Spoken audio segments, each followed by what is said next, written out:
presentation for questions, and it's my hope that we can all have a respectful discussion at that time. Thank you.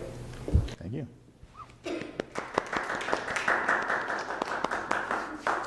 Well, that was a fine introduction. Thank you, Ms. Atkin. How you doing? Doing all right? Good? You heard me flop my gums a few minutes before, talking about something completely irrelevant to what we're talking about tonight, which is okay. As she said, my name is Bruce Chester, and it's just let it be known that it's a lot of this is my personal experience. I've researched as much as possible, but there's still a lot of my own personal opinion in it. So my goal here is not to change anyone's political view. It's just to reveal some glaring issues that I've discovered through my experience, my time in Iraq, and seeing how the media has handled it. And when I say media, I'm actually talking about the national media. I have a friend who's a local reporter, and his wife agrees with me that the national media leaves a little bit to be desired. If you remember the national media, it's not a personal slam. If you remember the local media, it's not a personal slam. I'm not here to slam anybody. I'm very opinionated. Blame my parents. Because if you're passionate and you believe about something, then, you know, I was just taught to be able to do that. So I was, and as Amy said, this is coming from me, not the library. So I just want to reiterate that. So I call this presentation "The Truth About Iraq and Other Media Myths." Okay. There's been a lot of, I call the media myths, and then there's been some misconceptions. And forgive me, I'm going to try real hard not to trip over this cord so I don't injure myself, because that would be bad. And it just frustrates me because although I have not met one person who didn't say thank you to me for serving and thank you, I've heard other people have some really wild views, and this is America. You're entitled to them, and that's great. And regardless if I agree with them or not, I would fight to the death to make sure that you have the freedom to express exactly what you think. When I talk about this in an open forum, I tend to ask people to form whatever opinion you like, but please make sure it's based in fact and not in just hearsay. Because a lot of what I'm debunking is very much hearsay, which has been accepted as fact, and that frustrates me. Because I'm, being a military officer, I have to deal in fact. I can't really deal in emotion. Lots of times my feelings don't really enter into the picture.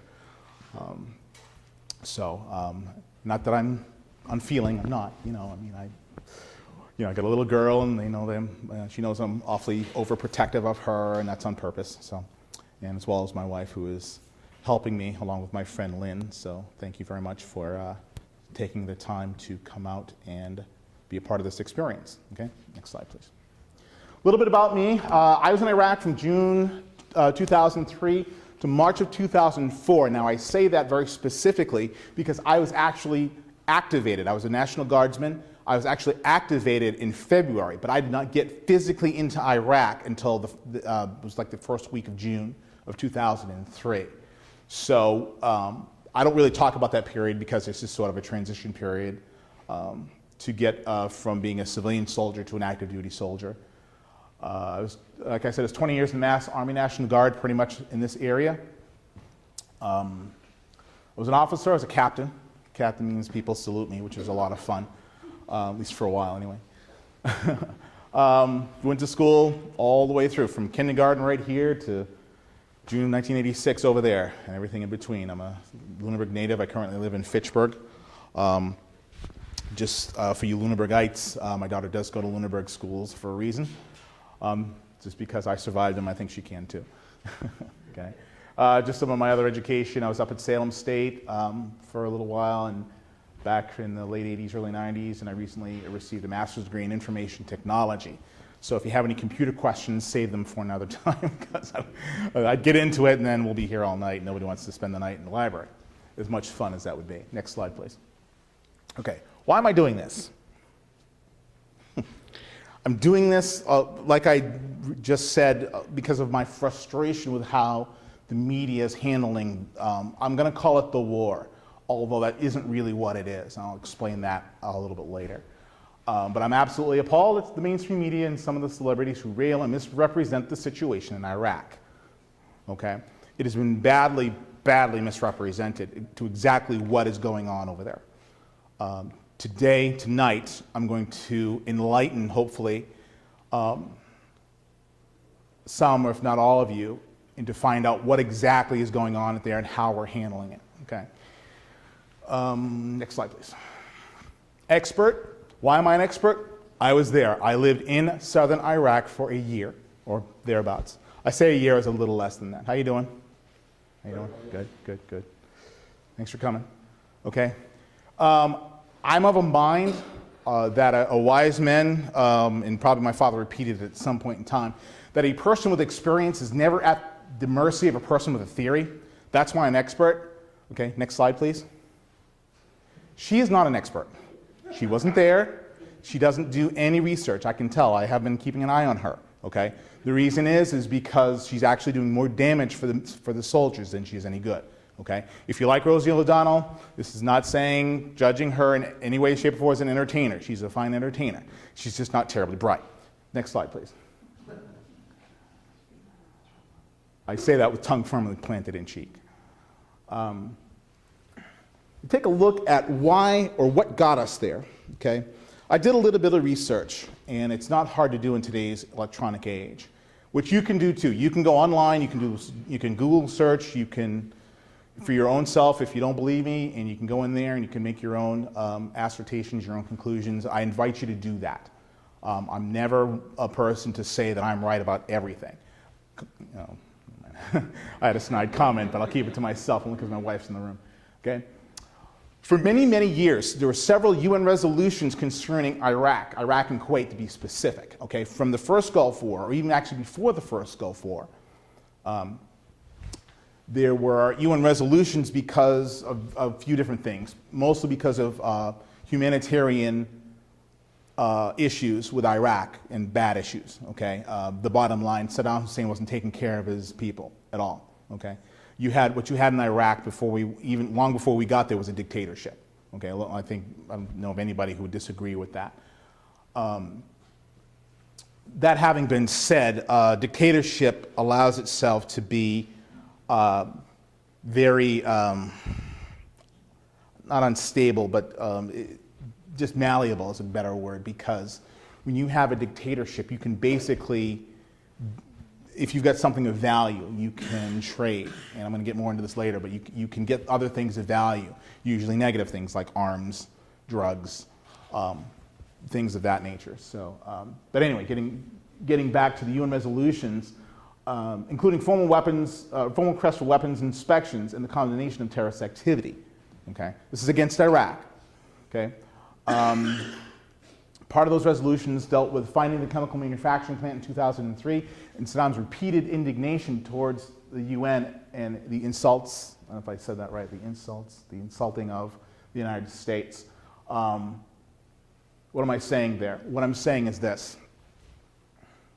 We found a chemical weapons plant, March of 2003, I remember. I was actually activated, but I had not left the country yet. I'm going to talk more about this in depth as the presentation goes on. But we got very, very skeptical and concerned when Saddam Hussein, even though his country was a member of the United Nations, okay, would repeatedly buck and cajole and stall and stonewall resolutions by the UN. This is not the United States, by the UN Security Council, in being upfront and dealing with exactly what was going on in Iraq at the time. Okay, this is right around late 80s, early 90s. Okay, actually late 80s because we occupied UN the first time in 1990. Okay, next slide, please. Why did we go there? Go ahead. It's that simple. Okay. A lot of people don't believe this. I get things like, well, there's no evidence that that anything came out of Iraq for September 11th. I beg to differ, okay? Let me just, oh, not yet. Sorry. It's okay.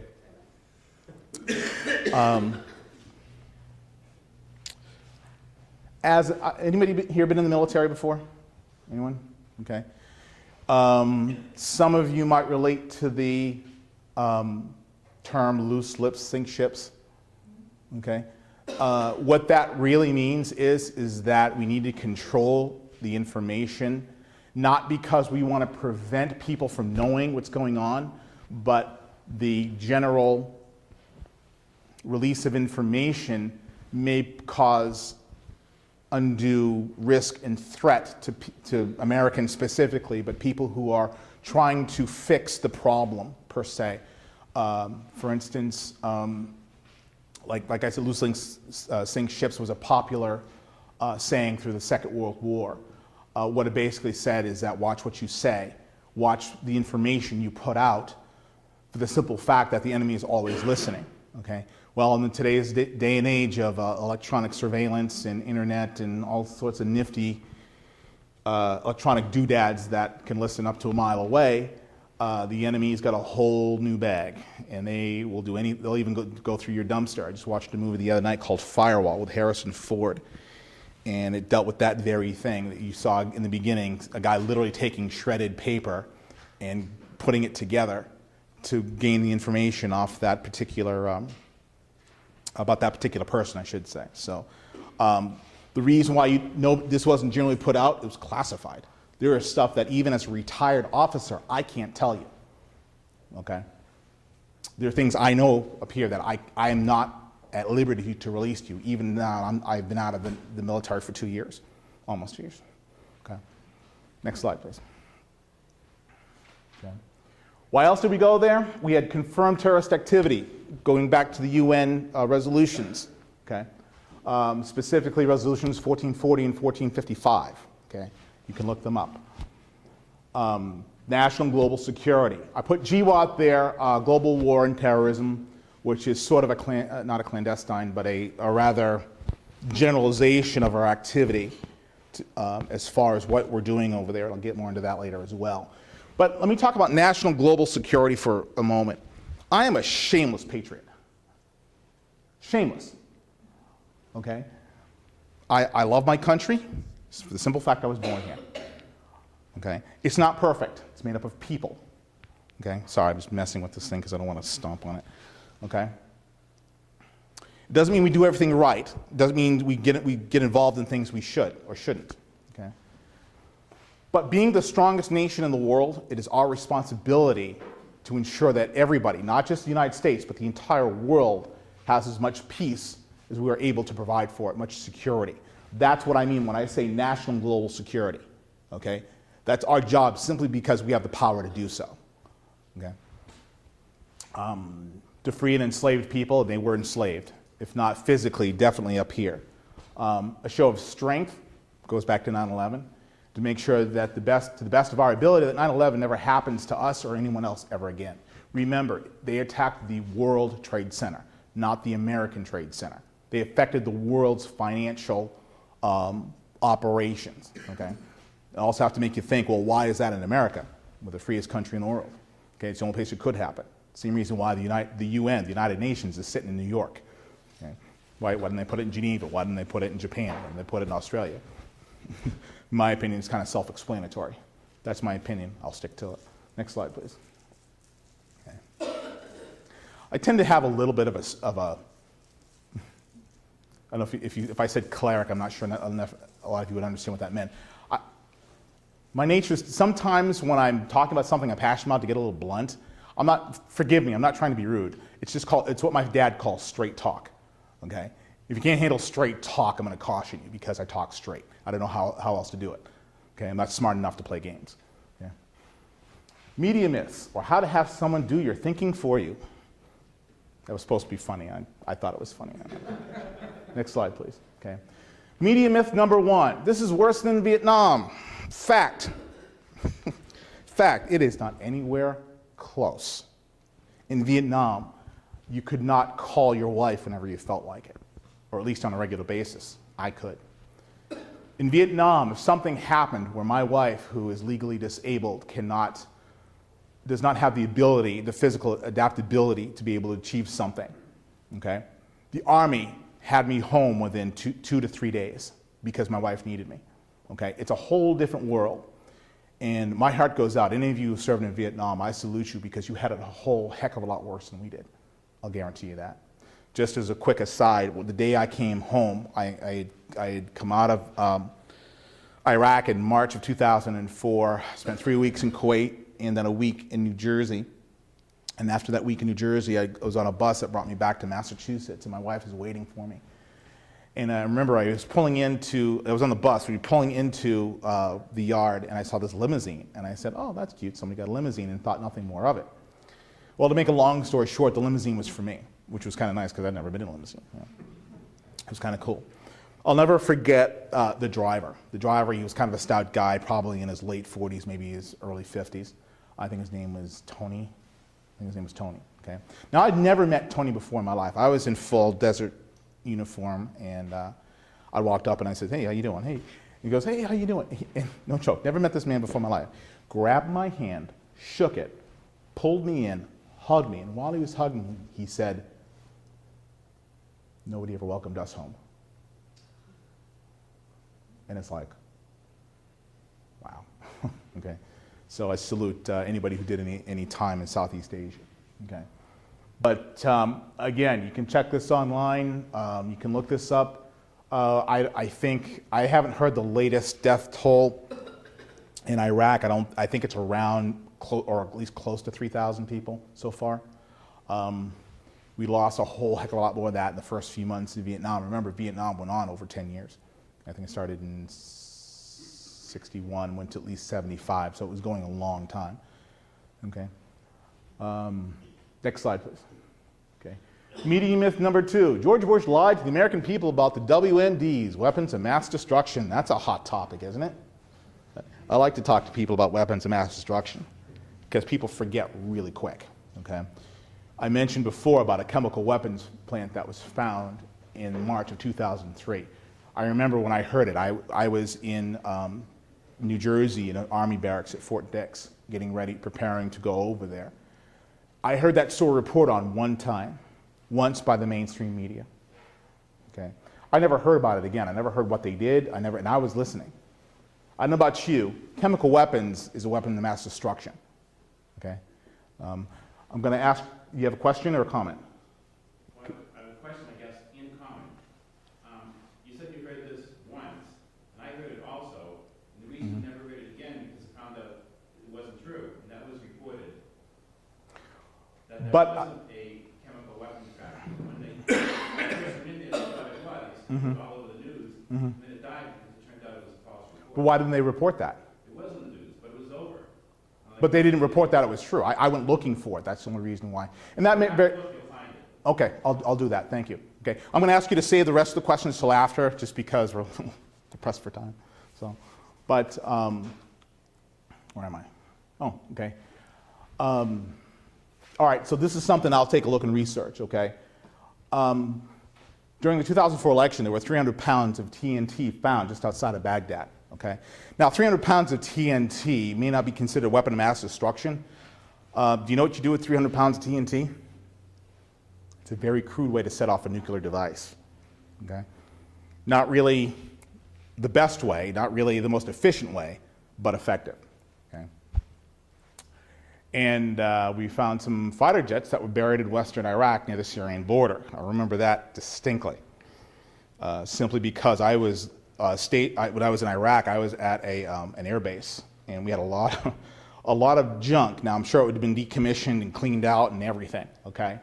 But let me tell you something. Anybody knows what the capabilities of a Russian MiG, which is what they were. They had Iraqi markings on them. But a Russian MiG can pretty much level these three towns, Lüneburg, Fitchburg, and Leominster, with the proper payload, okay? So that is, I mean, I'm not saying that that's what they were using it for, okay? I'm saying that's its capability, okay? And that's why we need to be a little suspicious, okay?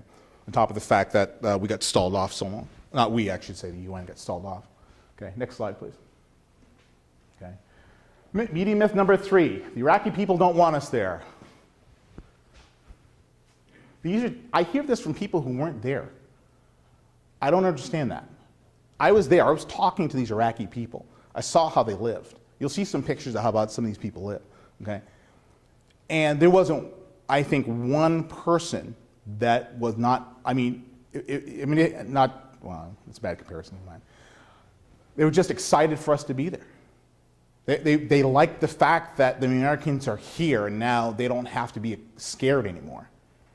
You know, this is one that I've always struggled with because I don't understand where you're getting this from. Okay. I would say, at least from my personal experience, that at this point, less than 2% of people are still loyal to the old regime. That includes people that didn't necessarily support Saddam, but are pretty much just purists. They just don't want anybody in their country, which after so many years of strife, you can basically understand. Okay. Next slide, please. Media myth 4. The U.S. had little, if any, international support. I've heard that one several times. Said the U.S. is alone, the U.S. is over there messing things up. Not true, okay? Several countries supported us over there. I know, part of my job over there was as a base support logistics operations officer. I was getting these people what they needed to travel. We were sort of like I don't want to say a rest stop or more than that, but you could, if you were a UN-approved force, in which they all were, you could come into where I was. I was at a place called Tallil Air Base, which is just outside of the city of An-Naziriyah. If you remember, who remembers Jessica Lynch? Where I was is where Jessica Lynch had been captured and then released. I was about 20 minutes from there. But this is something I didn't understand either, because I talked to each and every one of these nationalities. I talked to British soldiers. I talked to Australian soldiers, okay? The Ukraine, South Korea, Italy, Romania, the Dutch, and even Japan. Now, I underlined, okay, Japan for a reason, because my own self, had heard through one, I believe it was CNN, from what I remember, okay, that Japan was not sending any troops at all. And maybe they misreported it. I'll even concede that I misheard it. But what I heard was that Japan was not sending any troops to Iraq, okay? I can personally attest that there were Japanese troops in Iraq. I saw them, okay? They ate the same dining facility that I did. And I don't understand why are they saying these things when it's not true, okay? And if they're just sort of filling in a lot of blanks, that isn't very good journalism in my opinion. Okay, journalism in my opinion is based on fact, unless it's an op-ed piece, which, you know, hey, it's a free country, free to say what you want. So, next slide, please. Okay. Media myth number 5. We aren't making any progress there, so should we pull the troops out immediately? All right, for the first time, okay, and I'm going by some statistics. Now, they may have diminished and they may have changed, okay? But for the most part, because stuff changes fast. I'm not that fast, and I'm not as much plugged in as I was. But for the first time in that nation's history, they've got a democratic participatory government. In other words, they have a say. The reason why it's been so difficult for these people to get their government together is because they have no earthly idea or no concept of what participatory government is. They don't know. They've never experienced it. They don't know. Voting, you mean we actually can say who we want to lead us? I mean, we take that for granted every single day. Okay, at least I do. Okay, I tend to forget this. Okay, but this country for a very long time, okay, had no say in what happened to their country. If a small Iraqi town needed fresh water or needed some sort of help, they're out of luck. Okay, that's just the way it was over there. You have to remember that Iraq, although has what I call first world resources, namely oil, they lived like a third world country. Okay, believe me, I've driven through that country. It is not pretty. Okay, okay. The United States, specifically the military, sponsored and maintained several orphanages. There were roving bands of children when I was over there. No adults, just roving bands of children that would just come. They would scrimp and try to find anything they could sell to get American money. They wanted American money, not Iraqi money. Okay. Okay. These kids had no place to go. They survived by their wits and little else. Okay. Once we started putting orphanages in there, I actually asked to go to one. My commander told me no because he thought it was too much of a risk. Okay. Other countries helped out too. I'm not saying that it was, you know, mostly it was fostered by the United States, but we had help from other countries too, just to be, so we know. Okay. Oh, new textbooks without the influence or mention of Saddam Hussein are being used. approximately, I meant to put the word approximately in there, approximately 60,000, by the end of 2003, there were 60,000 Iraqi police officers patrolling throughout that country, okay? What do you hear in the news? Bombings, okay? You hear just all sorts of death and destruction.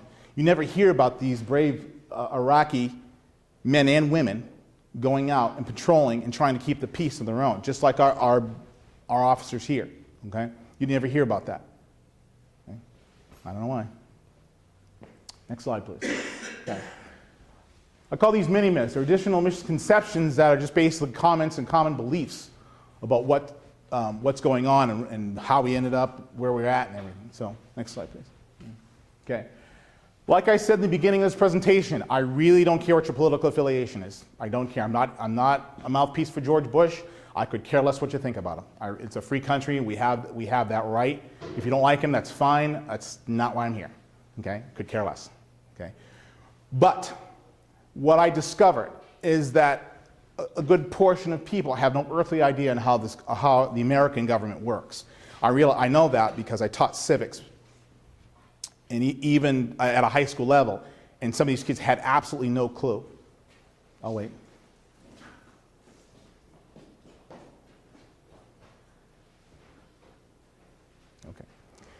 Okay. A lot of misconceptions. I've heard he went to finish what his father started. Okay? That is ludicrous. I'll explain why in a minute, rather than say the same thing over and over again. He wanted to be historically famous. He wanted to go down the history books as a president that fixed the Middle East. Okay, I've heard that too. I've even heard the ridiculousness is that this was about oil. Okay? I still laugh at that one. Okay? And the other thing to start a war, hide other mistakes. Oh, George Bush knew about 9/11, but he did nothing to prevent it. I've heard that. He was only in office 8 months when 9/11 happened. It takes at least 3 years to confirm 80% of the intelligence information that comes into the government through the FBI and CIA.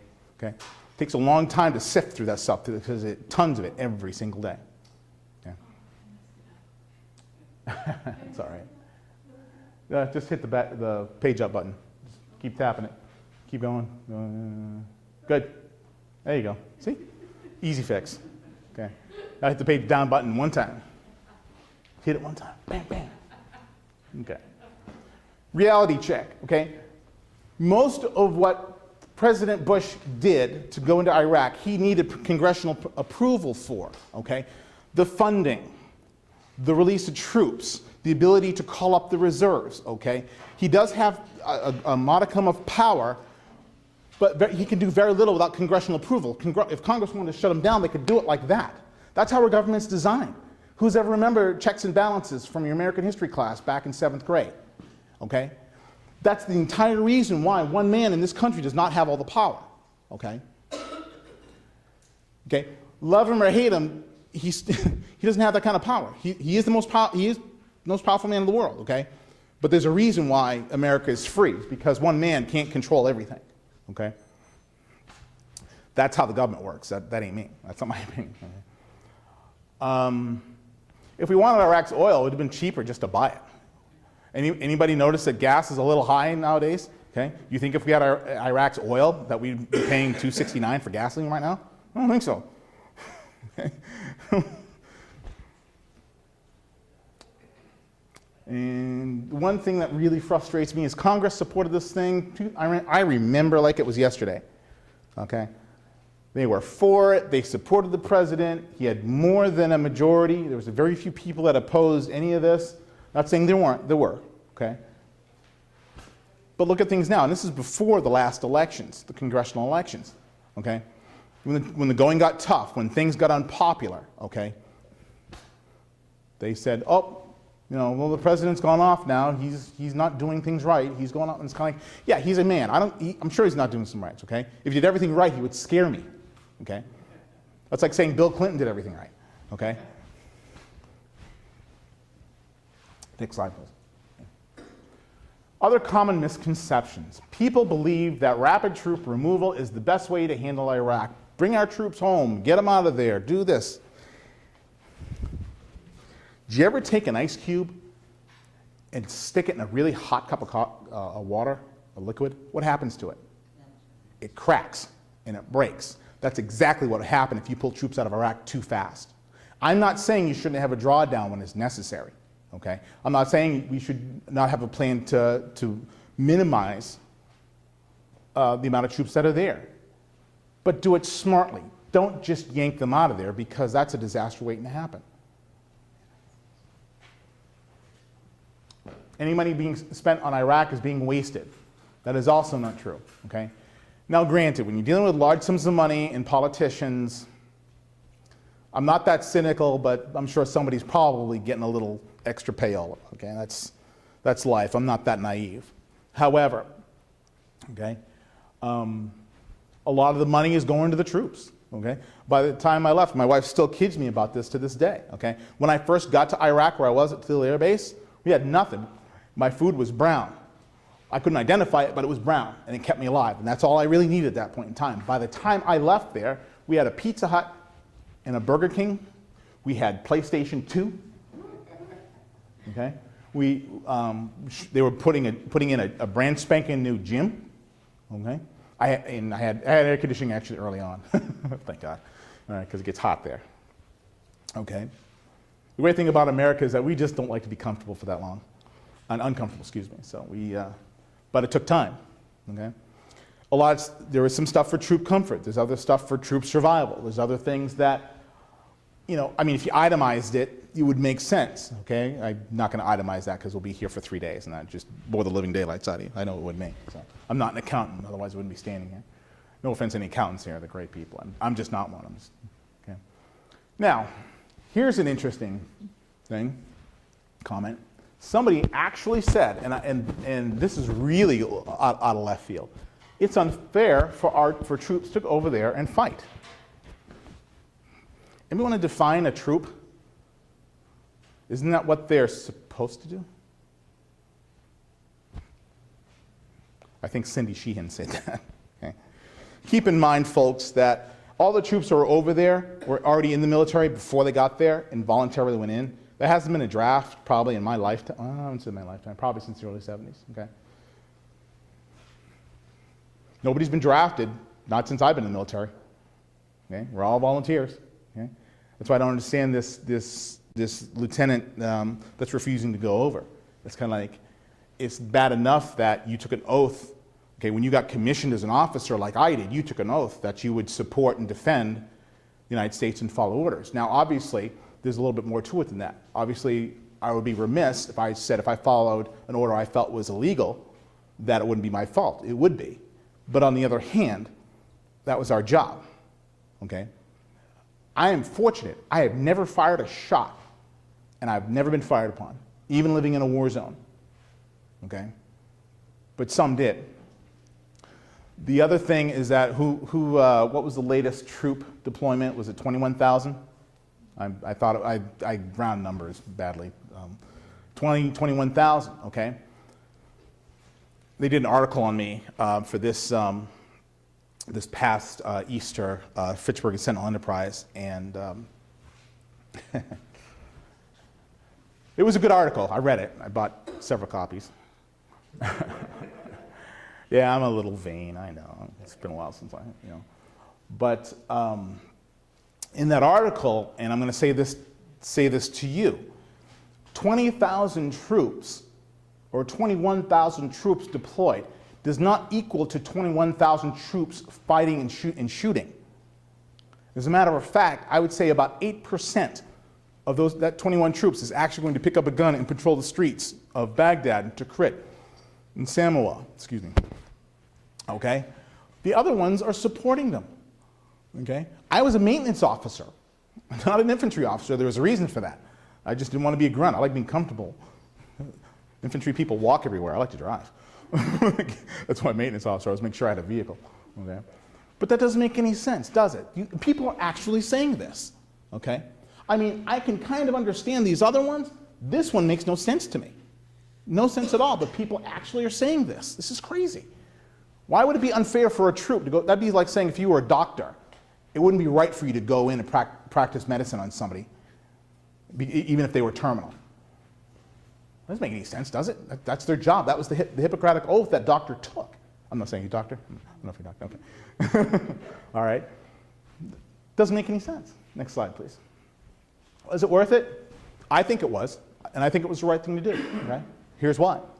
By the end of 2003, 4.5 million Iraqi citizens had clean drinking water by U.S. standards. Did you ever see those commercials?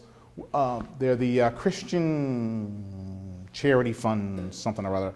And you see the animal, the woman washing the animal in the water, and you see the kid drinking the water next to it, same water. That's what it was like over there. Okay, they did that. They did those types of things. Hygiene was an unheard of concept. Okay, they had no idea what real hygiene was. Okay,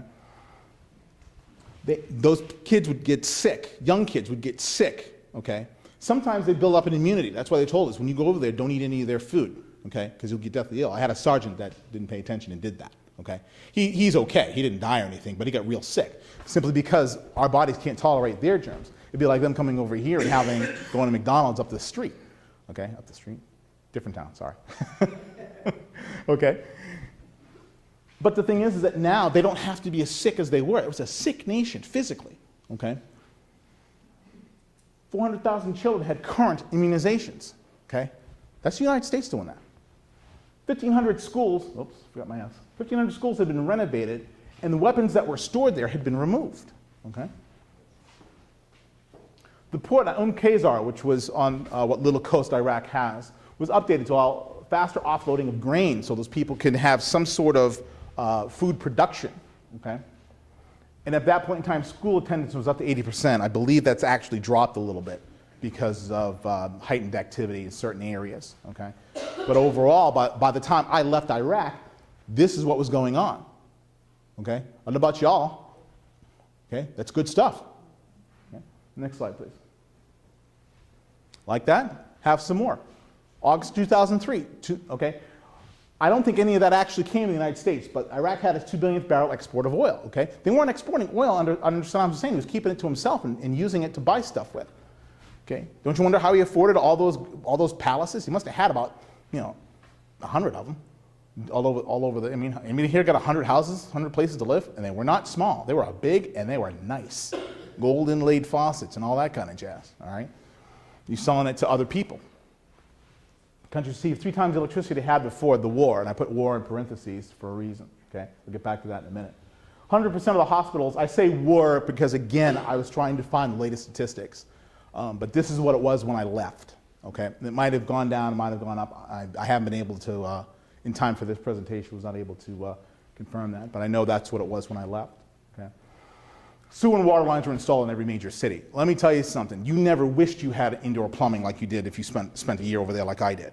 Okay, we never saw it. We had to create it. It was really in-ground. It was overground plumbing. Okay. Next slide, please. Okay. So why does media represent the truth? Easy. Bad news sells. Nobody here wants the good stuff. Okay. At least that's what they think. Okay. I would love to have a newspaper that said the headline was "Nothing bad happened today." I would buy that newspaper. Okay. The media, or a good chunk of the media, has a political agenda. They don't like Republicans or conservatives. Okay? They just don't. Why? I don't know. I couldn't tell you. I really don't. I don't know if it's just a historical thing or what. A lot of them just can't stand to be wrong. They just can't. You tell them they're wrong, they will fight you tooth and nail. And they can be completely soaking wet. But they can't stand to be wrong. Okay? In reality, a lot of it basically boils down to control. They want to control your minds. The media wants control of your minds, of your kids, of your finances. Why? It's all about control. I don't know why they're so focused on control. I'd love to control somebody else. Like, well, you pay my bills. You know? It's like you go wash my car. Go on, knock yourself out. But that's a lot of it. Now, there's always an exception to every rule, and I understand that. And I want to make you guys, you nice people realize, okay, that this is a very, very general perception. Okay, I'm being very general. Okay, this isn't stuff that I'm just pulling out. I've researched this probably over the past few years. This is actually the first time I've done this presentation in this form. Okay, next slide, please. Hey, here's the good news. People in general are more skeptical because of, yahoos like me and their experience. Let me tell you something. Even now, I have not met one military individual that has come back long after I have retired and not have said exactly the same thing I'm saying to you right now. Okay, I've run into quite a few. Okay, and I said, "How's it going over there?" "Oh, it's pretty much the same." "Was the media still messing things up?" "Yeah, it's horrible." And they go on. I just let them go. They'll tell me the media is just misrepresenting it, a whole lot of stuff, and that frustrates me. I mean, I'm a big believer of freedom of press. Okay, I really am. You should be able to write whatever you want. I just ask that it be based in fact. You got an opinion, if it's opposed to mine, great. I mean, it's a free country. I like people with other opinions because I'm not perfect, and I need some kind of a reality check myself sometimes, okay? Because I'm kind of a big, kind of goofy guy, and I like to live in a la-la world just like anybody else, right? But I want that reality check. So it's good to have that, okay? People are willing to dig a little bit deeper into the issue, like me. I like to dig, if it's a serious enough issue, I really want to know. I want to know everybody, so I just don't want to know, one side or the other. I want to know both sides. I want to know what, why are you guys saying this? Why are you saying this? Why are you saying that? And try to understand it. Okay? And there are a lot of people willing to speak out. I'm sure that probably in other parts of the country, the people doing the exact same type of things I'm doing right now. Okay? Why? Because they're frustrated. They've been there. They've seen the truth. Okay? If I didn't go there, I probably wouldn't be standing here really saying much of anything different. Okay? I'd probably still be a little skeptical of media. Okay. And there are times where they do a fantastic job. I'm not. Please don't make the sense that I'm here to bash the media. I'm not. I'm just what I'm here opposing is the untruths, the spin, the misleading. Okay. That's what my crusade, if you will, is all about. Okay. Next slide, please. Okay. And just to conclude, again, be careful what you hear about the war. Check it. Research it. Okay. There are plenty of places online put out by the military that debunk a lot of stuff. Okay, if I had time, I would have put a list of resources, but I didn't get a chance to do that. I'll have my website, and you can get my email, and if you got any questions, I'll try to research them as best you can. Like I said before, most people really don't know how the government really actually works, and the sad part is they don't care. They just want to have their opinion, and it's kind of like, well, that's great, and you're entitled to your opinion, but study it a little bit. I had started some things years ago, and a friend of mine had talked about the Constitution. And in the Constitution, how it says this and it says that. And I would actually, because I trust this person, I would say the same thing. And I thought one day, it's kind of like, I should probably look into this stuff. So I began to become a student of the Constitution. It's not that hard of a document to read. It really isn't. It's not written that complex. Okay? But people interpret. I had a guy years ago, and this is one of the issues that I needed to look into, about separation of church and state. Again, not here to talk about religion. It's not my point. Okay? My point is that I usually put it out sometimes when I teach or substitute teach, and we get into a discussion. I said, okay, riddle me this. Where in the Constitution does it talk about separation of church and state specifically? Okay? It's a trick question. It doesn't. Okay? Nowhere in the United States Constitution does it ever talk about the separation of church and state. The only time religion is mentioned is the freedom of religion in the First Amendment, which is also the same amendment that's the freedom of press. Okay? So I mean, I'm saying that to illustrate a point for the simple fact that people don't research it. Okay?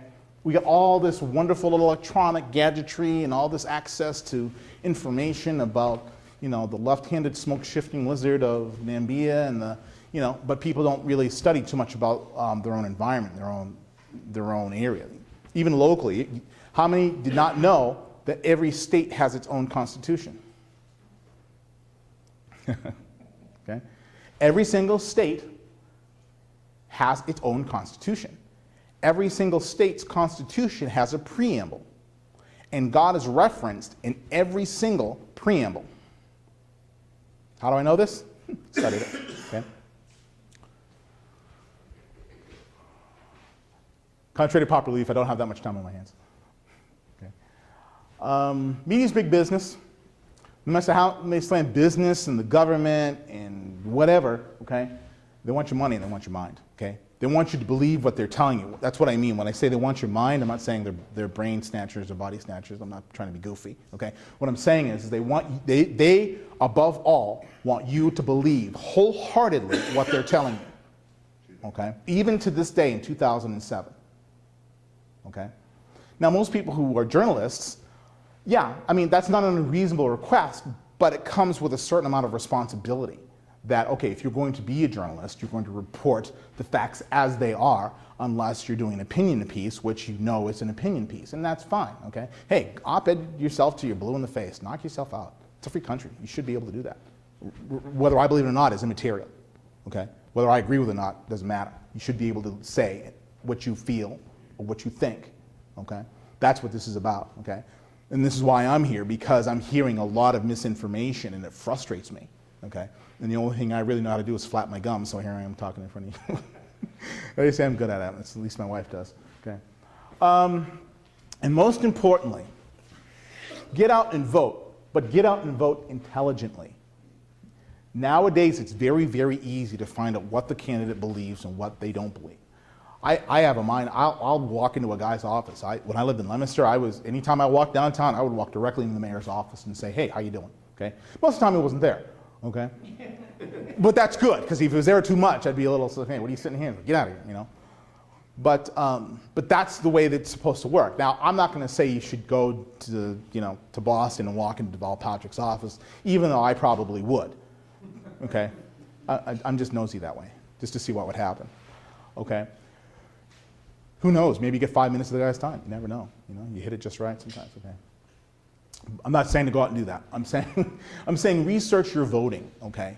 We have the greatest government. It's not perfect. It's not right. You get a lot of, wackos in there somewhere, okay? Right, wrong, or indifferent. But look, learn, listen, pay attention to what's going around you, okay? I don't care if you vote Democrat. I don't care if you vote Republican. You can vote Green Party, Blue Party, Red, White, and Blue Party. I don't care. But do it intelligently. Know what you're voting on. I substituted Shriver or Job Corps.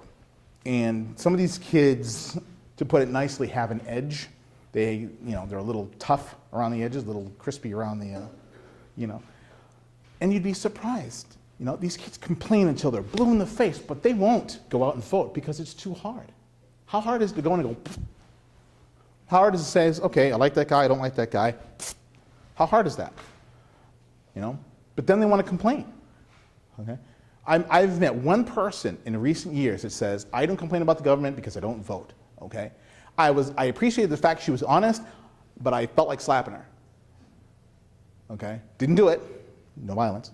Okay? But it's kind of like, do you have any idea what the majority of this planet would give to be able to walk into a booth and said, I am saying that I want this person to lead my country, I don't want this person. Do you have any idea? People would give their left and right arms and a leg, and probably a couple other organs, to be able to do that. We forget that this is the greatest country in the world, and we have the luxury of not facing the consequences of forgetting that. Okay? I warned you, I'm a patriot. Okay? It's one of the reasons why it's one of the reasons why, not so much I joined the military, but why I stayed in. Because I joined the military, I joined the military? Go to college. I'll be honest with you, go to college, People said, oh, you could have gotten out of going to Iraq. And I said, yeah, you know where I went? Cash. Sorry, I'm being honest, No, but I say that jokingly, but I mean, hey, you put on the uniform, there's certain things expected of you. How many guys like comic books? I used to collect comic books. I'm a big comic book fan. I love superheroes and guys who fly. Not so much guys in tights, but guys who can fly and lift up small, lift up small nations and burrow halfway through the world. Okay, I think that's cool. Okay, the closest thing that I got to being a superhero was putting on the uniform of the United States military. Okay, I just think it's cool. Be able to do that. Yeah. Hi, Mom. Do you like the target? No. Nope. Ain't got time for it. Good question, though. Also, that's actually a good question. I don't feel like a target because like I said, I've not experienced anybody with any negative against the military since I've been back. I mean, they'll even tell me, well, I don't agree with the war, but, you know, thank you for serving. I said, hey, I appreciate you. I fight so you can be able to believe the way you want to. That's why I don't mind if people have an opposing opinion. How many times you've gone up to somebody and they can't stand the fact that you don't think the same way they do? It's kind of like, I wouldn't want that kind of pressure. Don't think the same way I do. That's a little weird. You know, that would creep me out, you know? That's like saying husband and wife, if they never argue, one of them's not necessary. I need my wife to check me every so often. So. Next slide.